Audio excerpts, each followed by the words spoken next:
Talofa lava malo le soifua manuia, whawhetai le mafuta mai I le whaungangana podcast.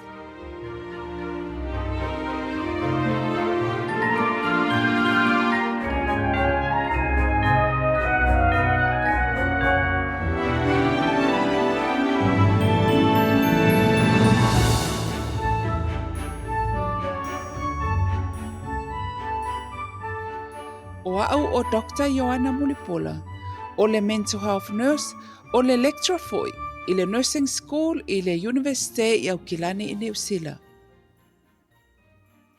O le nei polokalame e whapitoa mo le Kerisimasi, o le whaataua o le toetō manatu po o le reflect I mea sa tutupu I le nei tausaga o le a whaamaaeaina. Ai se a e tāua ai le reflection, po o le toetō manatu I vaaiga ma experience ua tuanai. O le toetō manatu, toe ilo ma vaai itua I le tatou fōlaunga I le nei tausaga, o se mea o ngā mo le soifua malōlōina o le tino ma le mawhauwhau. O le awanoa e te kai le break, se ilo, pesa iei ni vaenga na le lei, ma whaamali e nai le loto. Pesa iei fo ini vaenga sa le lei. O ani le lesona o ngā ua maua mai I le tatou savalinga, e whai matapasa o le fōlaunga mo le tausanga fau. E se a tatou mawhauwhau I le savalinga sa whianga iai. I le soifua tauivi ma le whaalongolongo ti ngā I ngā luenga, aoga, tausinga o le ainga, ma whaalawelawe sa whianga iai. O te mautinoa, sa tele ni whaafitauli ma nilu I tau sa tatou whitai iai. Ai olo o maua pele malosi ma le soifua, ua aulia mai ai le whai ungo le nei tausanga. Ua tatau wai maono mea, ona tatou celebarate. Well done, you made it. Malo le folau, malo le tauivi, malo le whaamalosi, malo le loto tele I whaafitauli. Aemaise le whaamalo ini matatia manisini, ua e ausia I le nei tausanga, lua afe lua lima. O le polokalame lenei ua mawhaatasi ai ma Mulipola Leonia, o ia o le registered nurse po le tausi soifua I le mental health I totonu au kilani. Usi mai loa lau whaafonga. Ia, whaatalo whaatu I lau sunga Leonia malo soifua manuia. Talo falava. Malo le soifua maua ma le langi e mama I le whaafafonga a le tātou atunu. O loo ingoa o Leonia Mulipola. O te sau mai le nuu o vailu tai, fasito tai masalua manono. Thank you for having me again. Looking forward to our conversation today. Ia, malo whaafitai lau sunga. Ia, e mua na tātala noa I highlights. Toe tō manatu I highlights. Ia po o mea tā ua I le nei tausanga lua fe lua lima le la whaiwiu. Ia, la matatu la ia. Ia, o highlights la e pe e personal. Ia pe o le loto I whalea o ita. Ia ma le professional. Ia pe la mo meo o le galuega, ma mea whapena. Ia o le highlights la mo au I le personal. Ia o le whaungangana podcast. Ia au ua whaawa upeo na tupu maola le brand. E ala le I le whaatupula ia o downloads. Ia po le au whaafonga mai so se atunu o le laulangi. Ia Aemaise, o le tootelo le atunu o lo whailo mailo la tau support. I le au ngā o le wheau o lo moli atu le whaungangana podcast. Ia, o le si highlights mo au, ia, o le polokalame nei le la whaiwiu. O le polokalame lua por season 2. O I le na amatai o na talanoaina le fisota ingo le anganu Samoa. Ma le soifua le mawhauwhau. O lo whaamanatu mai ai. O lo I le tangata lava le control le soifua manuia I le mawhauwhau. E ala le tausi ia masavali tatou values I o le Samoa. E pe o le whaaloalo, le alofa, ia matausi le wā whealolo Aemaise. Ma whaamuamua le mea tataua na whaamuamua. O te whaafetai ai I le sao tamali I mawhailaunga Samoa I nei New Zealand I whaapea fo I ma Samoa. mo le whaatalanoaina o nei mata upu tā ua o le tatou atunu. O le polokalame lenei ia ua uiloa lava ea, ua whaatupula ia ele to tele o le au whaafonga. O le si highlight ia po se mea tā ua ia o le nei tausanga. O le whailonga ina le o le valusfulu tausanga o si o tina, ia le weta mua au le ituaniko, i le alalafanga i vailutai, ia o kitopa, i le tausanga le nei. Ia o le meo te fiafia, ina ua whaai uina malamanuia le wha moe moe, ia ma waile avanoe toi wheloa e ma uso ma tuangane sa vava mamau. Ia Aemaise lava, ia o le whaatawa i o le galuega ma le tautua sa whai e si o tina i to tonu o le matoa ainga. Ia ma le tausinga o le toʻatele o mātou. O le lesi highlights, ia o le avea lea o ma godmother mo la o grandnephew o Jona Irina Nico. Ia ua whaopopo ai ia tangata i to tonu o le tatou ainga. Le highlights a ia i to tonu o le galuega. Ia, fiafia o whaaiwina le malmanuia le nei tausanga whaalea o onga i le AUT. Sa va aia to tele o whanau sa mo mal Pasifika sa whaauwina i le graduation o le nei tausanga. Ia e mita ale anganga. Ona o te iloa sa i so usao i le ia oa oina o le whanau. Ia e maise lava o nurses o New Zealand sa whaauwina. O malesi highlights mo au ia ua whaamanuia ina la u tusitalo sanga. Ia mo le fund. E whai ai le research ia po susu enga o le mental health. Mo tatou tangata sa mo i tono ni usila i le tausanga fau lua ono. Ia o highlights ia mo au ia lau sunga Leonia o ane highlights mo oe. So really nice personal and professional highlights from you. So clap for that. So my highlights for this year are going on more trips or staycations compared to last year. That was just largely due to the encouragement of my sister. Second is being involved in the preparation of my grandmother, your mother, Lewita Matua's 80th birthday. The prep took weeks, and although I wasn't there for the event in Samoa, but from your feedback and what we saw online, it was a success due to the family coming together for our matriarch, which was really cool. And lastly, the new addition to our family, our nephew Jonah, who was born this year. Jonah is our cousin's baby, and he is just the cutest and smartest little guy. Our family adores him. So moving on to my professional highlights for this year.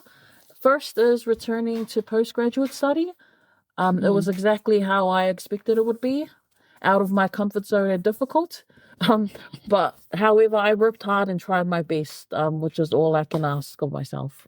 And second, was having the opportunity to acknowledge 6 years of Samoan Language Week celebration at my work, which is the mental health rehab unit in Auckland. This was important because before this, there were no cultural celebrations for staff and clients at my work, let alone any Language Week celebrations. So it was nice to acknowledge both the team this year and over the years that have been instrumental to its longevity, especially our kai anai, le alofi Chris Goneferenisi. So yeah. Oh, manaia highlights mo oe le nei tausanga ia malo la vai lausunga le whamalosi. E taluai o le nei vaitau o le Kerisimasi. Ia e to manatu ia. Pe e se ata wai le nei vaitau i le o langa o le tangata Samoa. Ia au ia toe manatu atu ia mai o mai lava le nei taimi. O se taimi fiafia. Ma o se taimi le wheiloa ia a inga ma mafuta. O isi sa vava mamau, ia e wa whe vava a ia ma whaafesanga i matala noa e pei o na sa masani ai. Ia pei o lea vai tau e toe reconnecta ia inga ma toe mafuta ai fiafia. Ia o whailonga la ia e iloa ia i tutono le tātou atunu ia ma mea fo ilo te iloa e au ia. Ia peila o le telea o reunion a inga e whai teimur Kerisimasi po o whaapoiponga ia po sau whai. Ia ma whaur whalenga o maota po o whalisa. Ia o se taimi e toi whaamalosia ma whaamautu ai fisa o ta inga whaaleainga. Yo, no, e ka le sia ma ia ma le atu no. O nei mea uma, i le ngalue e tutono le mata ngalue le mental health. O nei mea uma e tā ua i le soifua manui o le tangata Samoa. Ia pei e whaamamawhala i le theme, ia po o le mea sa talanoaina i le nei tausanga atoa. O mea o le tau te fiafia e tutono o tātou a inga ma le tātou atunu. Ia a o se ngai o inga e au mai le fiafia ma le tofi le mo o le mawhawhau. I o le whaataita inga la ia i le avea i o le Kerisimasi o se vaitau tāua ma le fiafia i le tangata Samoa. Peila o le tausanga le ataluai. Le sa tato whai Kerisimasi ai i Samoa. O le tato whai Kerisimasi ona o le sauwhai. O Irina, le sa sauwhai ai. Ia, o se taimi tāua lea mō le ainga wal sa waai ai le to atele o le ainga. O Irina, ia ma o tau foi, ia ma le tamao le ainga sa iai i le whainga o sauwhai mana. Ia le toi wheso o tai atu mai si tangata o le ainga. Ia ma toi mafutai ma le ainga. Ia o le si mea e tāua ai lea vaitau. Ona o si o tina o lo i Samoa. Ia na mana ia o le whai Kerisimasi whaatasi ma le masiro matua. Ia whaapea foi ia uso matua ngane o lo whaamuli mai ainga. Ia ma ainga foi. Ia ma o se taimi foi e relax ai le ainga ma. E le oto e mawhau ngā luenga. Awa ia. O le iolota iai ai Samoa lo waka relax whaasolo atoa ia. Au le la sa tato wo mai Samoa. E a mai la lau oe experience ai o le Kerisimasi le i Samoa. Celebrating Christmas in Samoa always feels different, like you've said, like you've mentioned, to celebrating Christmas in New Zealand. In my opinion, this is because being in Samoa generally is relaxing and grounding. So celebrating Christmas is just another level, if that's possible. And another reason, like you've mentioned as well, is spending time with family that you're not always in company of due to living in different countries, especially grandparents. So seeing my grandmother, your mother, Leuta Matua, is always a highlight when visiting Samoa. She is the last grandparent I have that is still soifua. Yeah. So being around her is grounding and emotional, especially now that she has dementia and requires one-to-one care. So when we are in Samoa, whenever we are living in my mother's family home, my sister and I would help our aunt Bisila and also other family members with our grandmother's care. This is not an easy job, period. But for grandchildren who have a good relationship with their grandparents, to experience serving them in whatever way you can, such as to go see day to day or sending prayers or whatever you can for them, or just living the values and teachings they instilled in your life. You access steps of humility, love, and respect you didn't know you had within you. And you're right, we also did witness the sauwhai of Irina. For our paternal grandmother, Lau'ulu's family ali'i title of Kopa'u. I was proud and happy that Irina was bestowed this title. She performed really well on the day. She also ngofoed with our cousin Pinga, which was really cool to see. Both looked formal and proud in their keunga on the sauwhai day. So that was really cool. Aya. Sa ole lei mana ia ole experience ole vaai atu ia taupa'u Irina o fiafia wa whaasua whaina whaatasi malona kasen o taupa'u pinas. E le ngata ia o tātou ole aingola au support le sa whai atu i whafoma. Mana ia poli tilo i le whole celebration. O le cultural celebration sa whaali lea so mana ia le experience mo tangata uma. Ia o le tāua leo le Kerisimasi ia tātou Samoa. Ia a o le ala wa malanga mai ia tunu mamao ma nonofo ai. Ia pefo ela o le tātou o mai ia nonofo i nei New Zealand. Ia ele i whapea na ave ese ai le spili, po le spirit leo le Kerisimasi e whataua ia lea vaitau I le tangata Samoa. Ia, o te manatua e au ia le tatou Kerisimasi mua I nei. Ia, o se taimi whainga tā, ona ua le aini a inga, ua nofo vala ma mātua. No o whalongo ina pese o le Kerisimasi mai neighbors. Ia, ua le ia se fiafia o ta whaanoa noa, ona o le ua le aini a inga manatua ona o le taimi le e tā ua mō tātou. Ia, le ua ese mai male atunu, ua no nofo I atunu ese. Ia, o se langona o te iloa e share o mai e tātou Samoa, le feeling le o le misia o le atunu. Na ola ma soifua I foi tangata. O te iloa o le sina mea a ti e lo valele la talu Samoa. O kasoko fiafia. Wa, ai se lava vai tau o Kerisimasi. Ona e whaata ua I o tatou a inga ma tatou so o tanga. O se mea pito sili na tā ua le tatou tū ma le anganu ia matotonu o tatou a inga. O le mea la sa o whaia, au tau la itia. Ia o le mea la sa o whaia e se lo tau anga e teu le la o Kerisimasi. Ia mawhai ia mea aima mea alofa mo o tau. O ia o le si mea ia e whetu whaai ia mea aima mea alofa ma tua oi. Ia ma a inga o fo ina le o le mawhai na peso o tai I nei. Ia o le lafo tupe I mātua ma inga I Samoa. Ma whaile to anai, ia po ai lawai ma whaina mafuta mai o a inga wa mantua fo I o nei atunu ua nofo vava mamau. Ia o ai ale a inga ma whaina whaatasi mai I lea vaitau, ia wa whaile to anai. Ia o lea mea sa o whaia mai lava o tau la I te o mai lava le taimi nei o whai. O te ilo se mea pito silina na tā ua mo le tangata Samoa, I te tono lona ainga. A whapea lai o le whai Kerisimasi nei New Zealand ia po whafo mai o Samoa. I o le mea na e whai, e a whapea la le la whai Kerisimasi Samoa. O le po nesi la mea na, wa leanga o le la o Samoa e whai Kerisimasi ai lawa ato ato mai mea. Ia mea uma.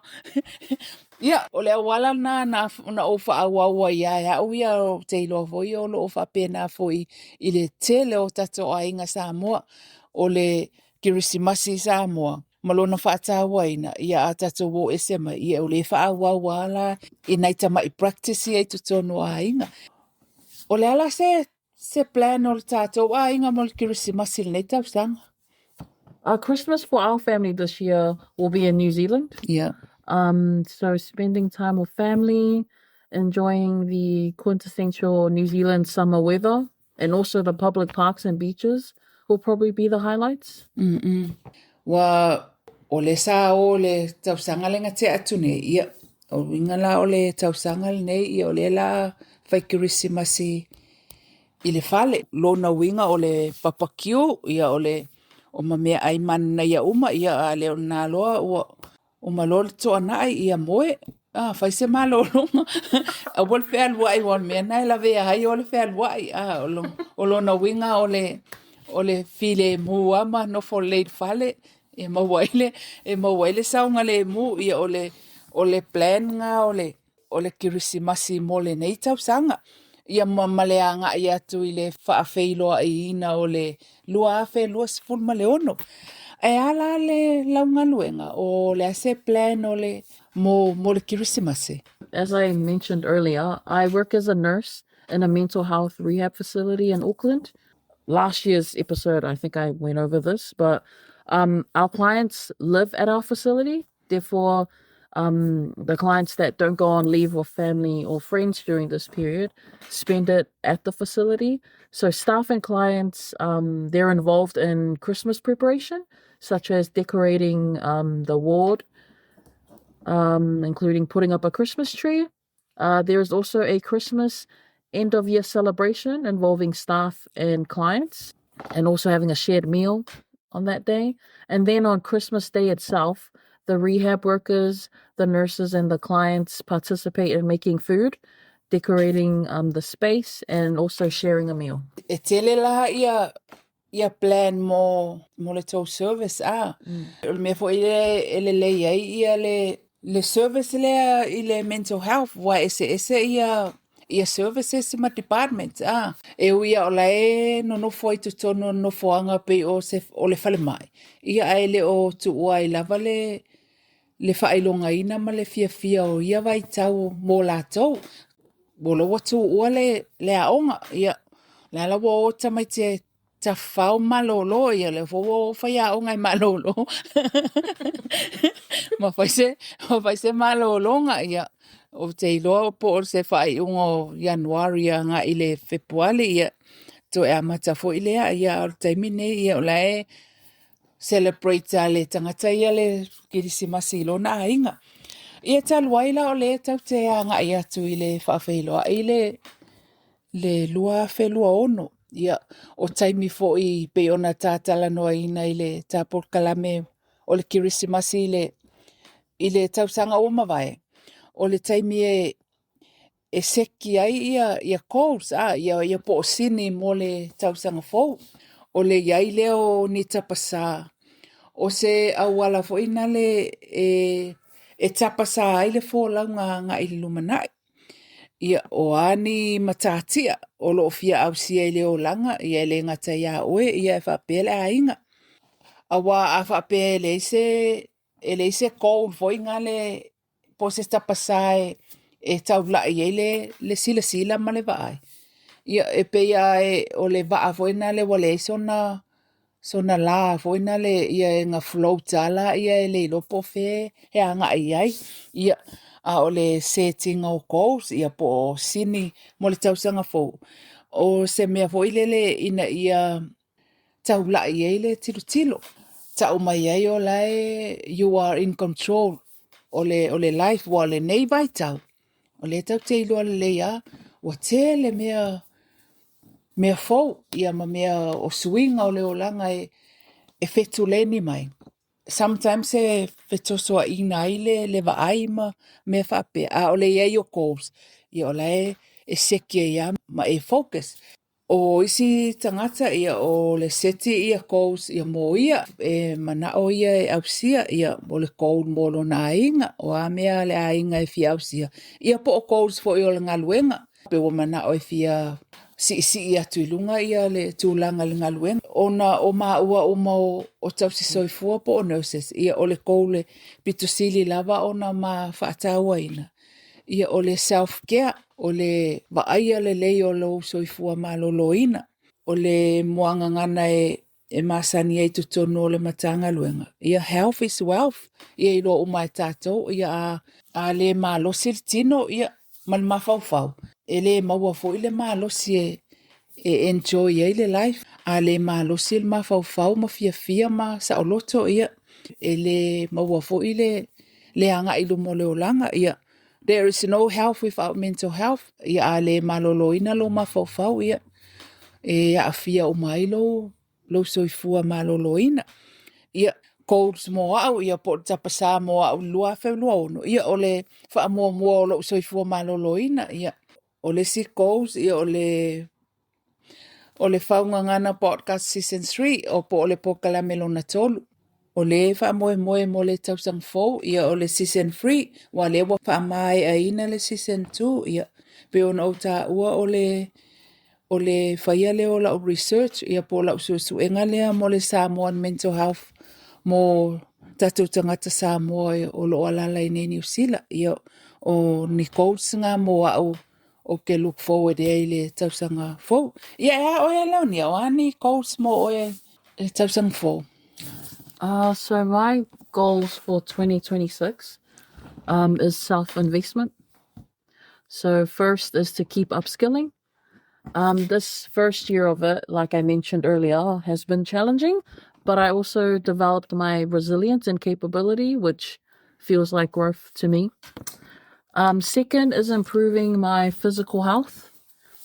So this topic has been a lifelong journey for me. But as I am focusing and prioritizing upskilling and developing professionally, I also want to balance it with my physical health, which I guess is the ultimate self-investment. Oh, okay.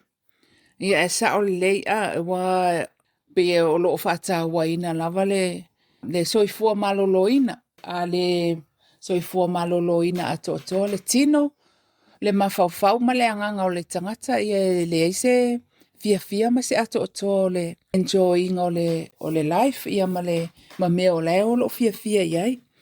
Ia talu ai lao nei vaitau o aso fiafia o aso o le a wheiloa iai tangata ma o e tawhawhao ia ma asiasi a inga. O hani a wala e puipuia ai le soifua manuia o le tangata ina ia le situ enjoy le kirisimasi ma enjoy le taimi maisi ia a ia la fo ia e maua le fiafia tangata. So the holiday season can be a happy and fun time.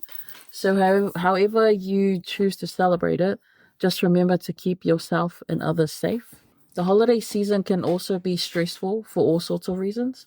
So like last year's advice, self-care is vital. Knowing your emotions, your triggers, and your boundaries during the holiday season can help you plan for how to manage when stress becomes overwhelming. Also key is being kind to yourself, where no matter what happens, if you believe you are trying the best you can, sometimes that is enough. Reaching out for support is also important. This can be in the form of specific support people, telephone helplines, or resources online. So there are a wide range of resources online, both credible and people's personal opinions in social media that are helpful for people in different situations during the holiday season. Also, a special mention to our shift workers who will be working throughout this period, like our fellow healthcare workers, hospitality, and service roles, to name a few. Remember to take care of yourselves too. Take your breaks if possible. Celebrate at work in whatever way you can. And thank you for your service during the holiday season. Ia ula ia sa o le self-care o le vaai whaalei ale lo oe soifua maloloina. Ia o le taimi fo i e connect ai ia pe e whesoota ia i ma isi tangata.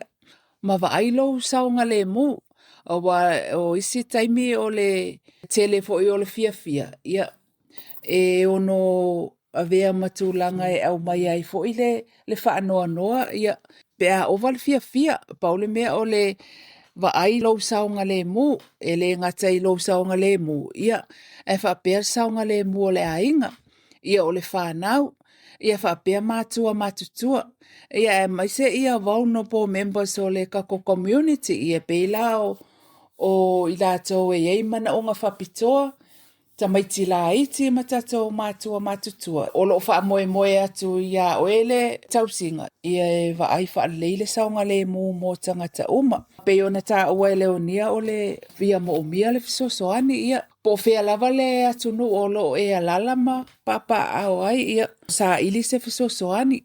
Pe a mana umia i lea vaitau. E pule ale le tangata ia i le awala nga celebrate ia neia fiafia. Ia a o le celebrate uma ma le fiafia ma le ainga. A lae maua le saogalemu mo tangata uma. Ia o le si mea o le vai a o le sina mea tele ina maua ili whaanoa noa ona o le tele i lato e whano soifua i le vai ia polisami.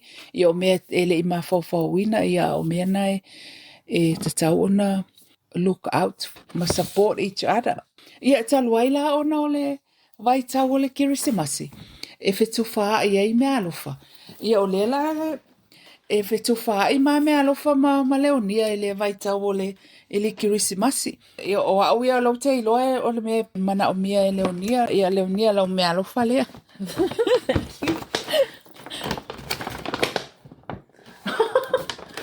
Oh, cute. Oh, nice. It's a little... So it's a snowman plush. Soft toy. Yeah, it's plush. And then there's a little cactus. Is this real? Oi whapeo ke a maingi me le rio. So it's a little pot plant with 3 cacti on it. Yeah. Just so cute. And I've got a bar of chocolate here. What a gift. Oh, nice. Thank you for the gift. Ia, walanga o te iloa e se lo fiafia i la auma flowers That's so Yeah. cute. Nā lewa mai ele mea alofa ngai ave tu ilunga o lau. Ia malau kamaitoi, lau kamaitoi ngā lau mea alofa ngai kisimasi. It's a plush buddy. What the heck? Oh, it's so cute. Thank you for I can water it. Wow. Thank you for my gifts. Okay. So this is mine. Ia mea alofa. Right. Ia vai pole al mea alofa. Okay. Oh, once you open it fully, then I'll explain. Okay, so I bought you a little desk flip calendar of daily inspiring and encouraging quotes for next year. So you're embarking on your postdoc, which will be a huge piece of important work. So for good and bad days, let this little calendar serve as a daily reminder that you got this. Oh, nice one. Mangaya. That's so thoughtful. Yes, Nice, eh? Mangaya. Le mangaya ngai. Mangaya ngai upu wha malusi loko ia I. A whaalonga kua too much ia le galuega ia ngosau le susu e lau pepa le e kilo e au mai ele whaamalosi I kaimi e whaalonga kua iwa. Wale lavan mangava e ke leo mea ia thank you. It's for your desk. Ia kai ke lea mo le mea alofa ia kusa e uia o le ia Aia mo mea alofa. E uia o le e la iti ia le mea alofa. Wanga whaile ma li miti ma lau kenge lea e li miti le pache e whakawai. But it's really nice le joy e au mai e uia e leila e whamai e la ikike e luas fukala kaua le mea alofa e li miki. Awa maua. Awa maua ia loka fiafia le maanga i o loka mea alofa. E whaamangaku mai e ia o waikau o le kufa o mea alofa. Pole a le mea alofa. Ia a lela wa ma experiencing a ngei. O le kakala o le mea alofa wa makua i o ka fiafia ia. I le mea alofa o whaalongona o le nei vaitau o le Kerisimasi. O te iloa o ni langona fo ia o lela a maua uma e le tatou atunu. I le whetufaa I o mea alofa, ma le toe mafuta atu I le ainga ia ma tangata e pitusili o na tāua I tutono le ainga ia ma so se mea lava. O le a sau upo mulimuli mo le tā polokalame mo le nei whai unga o le tausaga, Leonia? Yeah, so first, thanks to my mom, Ioana, for having me on our annual Christmas special again. I had a good time and thanks for the presents. They're so cute. Thanks also to everyone for your support for season 2 of the Whawangana podcast, from the guests to the listeners. Special shout out to Leweta Laititi for her work behind the scenes, especially this season. Both her and my mom have outdone themselves on season 2. Let's have a round of applause for them.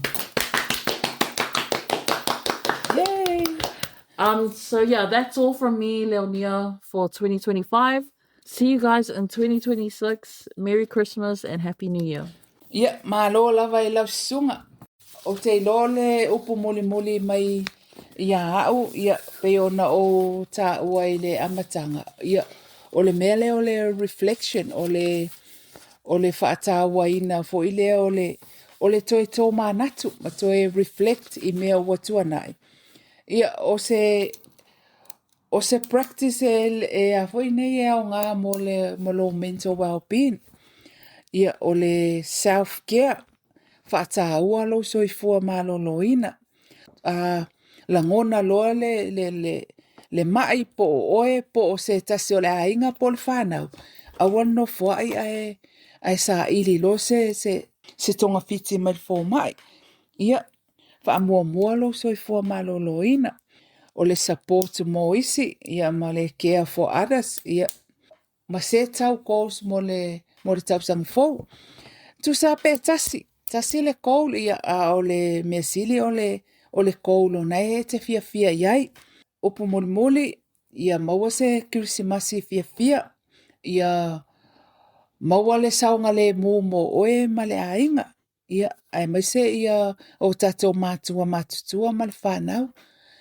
Ia mai lato umaulo o whaamoe moe atu i atu oe. O le taualuga lenei o le polokalame lua. Toe whaawau le polokalame tolu po le season 3 i le amatanga o le tausaga fou. Whaafetai tele le au whaafonga ma le au langolango o le tātou whaungangana podcast mo le nei tausaga lua o lua lima. Tali tonu sa iese au ngāo whaamatalanga ma le wheau o lo momoli atu i māsina taitasi mo oe ma le ainga. Whapitoa le whaafetai tele i tamali i mawhaila unga o le tatou atunu, sa fesoso ani mai i le talanoaina o mata upu taitasi o le season 2. Ma lo whaafetai mo lo sao i le talanoaina o le mental health mo le tatou community. Toe whaawau le tatou talanoanga i le soifua le mawhauwhau i le tausaga fou lua o lua ono. Mo nisi whaamatalanga, asiasi i le whaungangana practice website. Pe e-maili mai, ioana@whaunganganapractice.com. Manuia le Kerisimasi ma le tausaga fou Samoa, soifua ma ia manuia.